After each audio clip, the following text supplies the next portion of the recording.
नमस्कार, स्वागत है आज आपका आपके चैनल दर्पण साहित्य में। आज हम करने जा रहे हैं नागार्जुन की कविता बादल को घिरते हुए देखा है। जैसा कि आप सभी को पता होगा कि नागार्जुन एक घुमक्कड़ प्रवृत्ति के कवि रहे हैं, तो उन्होंने अनेक रचनाएं घूम घूम के की है। उन्हीं में से एक कविता ये बादल को घिरते हुए देखा है। कवि की प्रसिद्ध कविताओं में से एक ये भी कविता है जो कि काव्य संग्रह युग धारा में संकलित है, जिसका प्रकाशन वर्ष 1956 से 93 भी मिलता है कहीं कहीं। और नागार्जुन का जो पूरा नाम है वैद्यनाथ मिश्र नागार्जुन है, जो कि इस कविता में नागार्जुन ने उनकी यात्रा हिमालय में जो कर रहे थे वो शायद तब लिखी होगी। ये हिमालय के क्षेत्रों का वर्णन किया है उन्होंने, वहाँ के अनुभवों को इसमें अंकित किया है तथा वहाँ के सुंदर प्राकृतिक दृश्य के साथ साथ कवि ने कविताओं में मैदानी इलाकों के हंस पक्षी और कस्तूरी मृग और चकवा पक्षी के जोड़े का भी वर्णन किया है तथा वहाँ के लोक प्रचलित बातों को भी शामिल किया है उन्होंने, जो कि वो बहुत देखा होगा कालिदास के से प्रभावित रहे हैं, तो उन्होंने उनके चरित्र मेघदूत नामक काव्य को भी यहाँ पे याद किया है। और हिमालय के क्षेत्र में रहने वाले किन्नर जातियों के लोगों का भी जीवन शैली के कुछ चरित्र प्रस्तुत किए हैं। अब यहाँ पे किन्नर जाति वो नहीं है जो कि आज के समय में हम उन्हें थर्ड जेंडर मानते हैं। ये हिमालय के क्षेत्र में एक जाति है जिसका लेखक ने वर्णन किया है। अब हम देखते हैं अपनी कविता। अमल धवल गिरी के शिखर पर बादल को घिरते हुए देखा है। लेखक कहते हैं कि जो धवल गिरी का शिखर है वहाँ पे बादल को घिरते हुए देखा है। जैसे कि आपने देखा होगा कि जो बहुत ज़्यादा ऊंचे पर्वत होते हैं अक्सर वहाँ बादल इकट्ठे हो जाते हैं, तो वहाँ पे लेखक ने बादल को घिरते हुए देखा है। छोटे छोटे मोती जैसे उसमें शीतल तुहीन कणों को मानसरोवर के उस स्वर्णिम कमलों पर गिरते देखा है।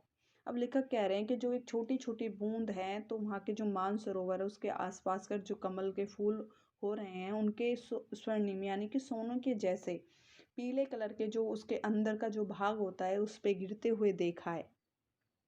छोटी बड़ी कई झीलें हैं उनके श्यामय नील सलित में, यानी कि उनके श्याम नील सलित में, यानी कि वहाँ के जो आस पास कर कई अनेकों हिमालय के जो शिखर होता है उस पे आस पास कर भी अनेकों झील बनी होती हैं, तो उनका वर्णन करते हैं लेखक कि कई छोटी बड़ी झीलें हैं।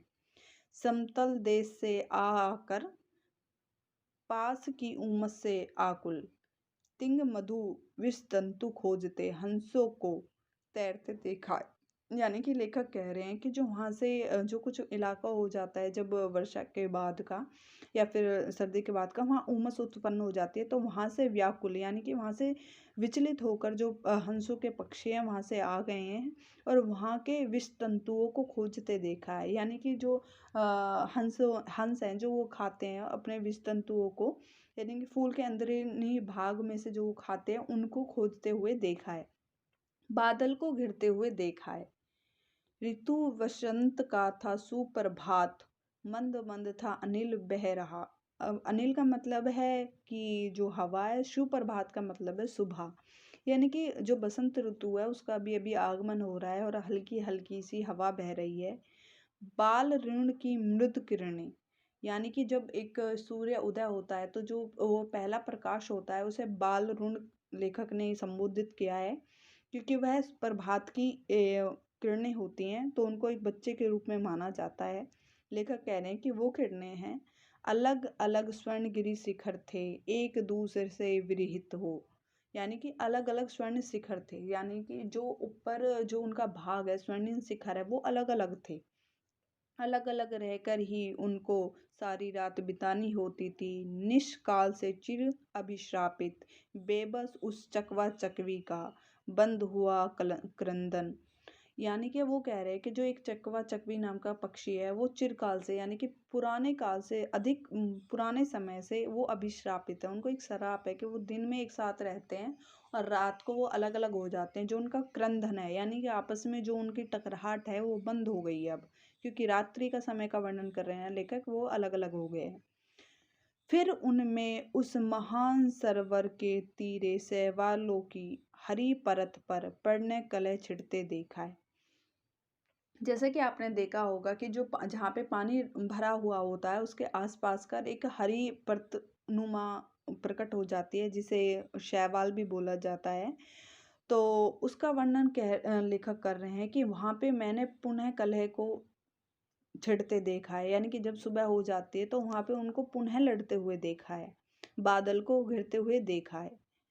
दुर्गम बर्फीली घाटी में 17 फुट ऊंचाई पर, यानी कि पर्वत की जो दुर्गम पहाड़ी है जो बर्फीली है उसका लेखक वर्णन करते हैं, उसकी ऊंचाई को बताते हुए।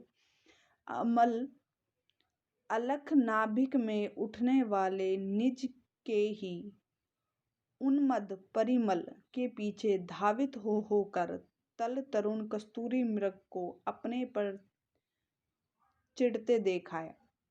अब लेखक कह रहे हैं जो वहाँ का कस्तूरी मृग होता है, यानी कि उस मृग की खासियत होती है, उस हिरण की खासियत होती है कि वह अपने ही शरीर से एक परिमल जो उत्सर्जित करते हैं, जिसकी सुगंध को लेकर मृग चारों दिशाओं में घूमता फिरता है, अनेकों दूरी तय कर लेता है, लेकिन वो उसे जो उसकी महक होती है उसे, क्योंकि वो उसी के शरीर से आती होती है, तो उसी पे वो झुंझलाते हुए देखा है कि आखिर में कहाँ है वो सुगंध जो उसको उसके ही शरीर से निकलती है, लेकिन उसको नहीं पता होता।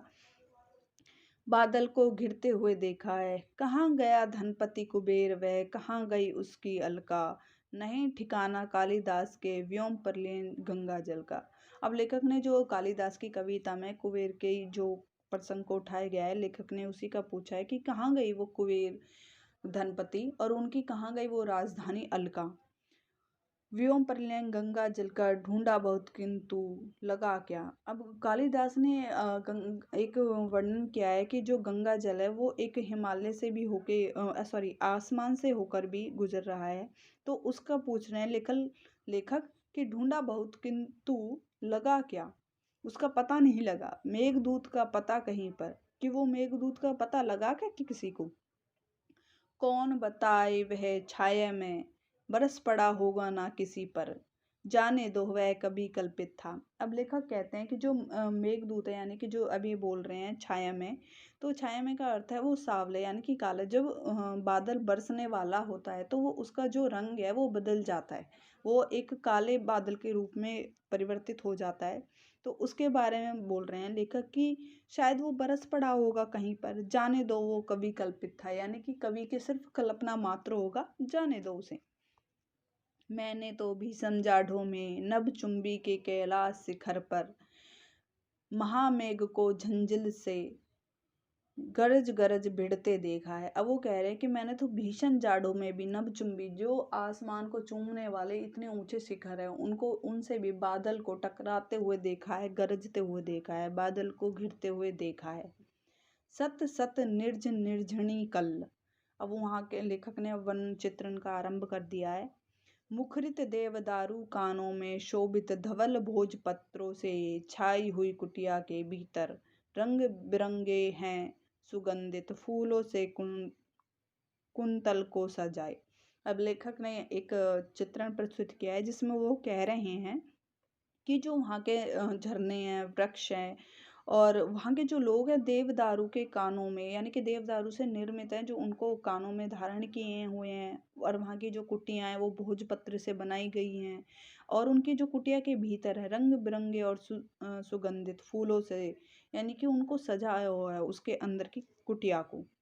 इंद्रनील की माला डाले शंख सिरीखे घुसड़ गालों में, यानी कि जो शंखों से निर्माण किया हुआ है उनकी जो लेखक है यहाँ पे। अब सतकमल वेणी में रच रचित मणि खचित कला में पात पात्र दार्शिवस पूरित, यानी कि अब लेखक वर्णन कर रहे हैं जो वहाँ के पात्र है, यानी कि जो बर्तन है उनमें एक लाल मणि के जैसी उनको उसमें धसाया हुआ है चांदी के पात्र में, जिसमें वो मदिरा का या पान पात्र करते हैं उनके बारे में। रखे सामने अपने लोहित चंदन की त्रिपाटी पर, त्रिपाटी यानी कि जिसके 3 पाए हैं। हमारे जो घरों में आपने देखी होगी जिसको 4 पाटी बोलते हैं, यानी कि उसके 4 पाए होते हैं, लेकिन यहाँ पे लेखक बता रहे हैं कि जो त्रिपाटी है 3 पाए वाली एक मेज के नुमाकार है उस पर वो जो पात्र है, जो चांदी के बर्तन है, उसमें लाल मणि जो धसी हुई है, उस पात्र को, उसमें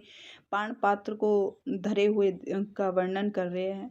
नरम निदर्ग बाल कस्तूरी मृग छालों पर पालती मारे, यानी कि जो हिरण का जो बच्चा होता है वो एक बाल होता है, तो उसकी जो शरीर होता है वो बहुत ही कोमल होता है, तो उसी की जो खाल से, क्योंकि पहाड़ी इलाके के लोग हैं पशुओं की खाल का बहुत उपयोग करते हैं, तो उसी को वो बिछी हुई है जिस पे वह पालती मार के बैठे हुए हैं।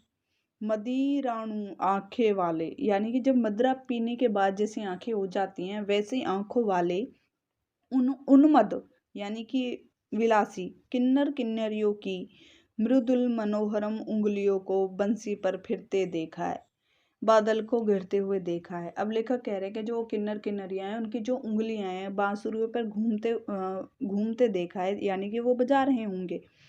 बार बादल को घिरते हुए देखा है। इसमें लेखक ने, जैसा कि आपने देखा, लेखक ने एक वहाँ के पहाड़ी इलाके को वर्णन किया है, वह वहाँ की जाति को, वहाँ के पशुओं को, वहाँ के पक्षियों को, और वहाँ की जो आकाशीय दशा है उसका वर्णन किया है।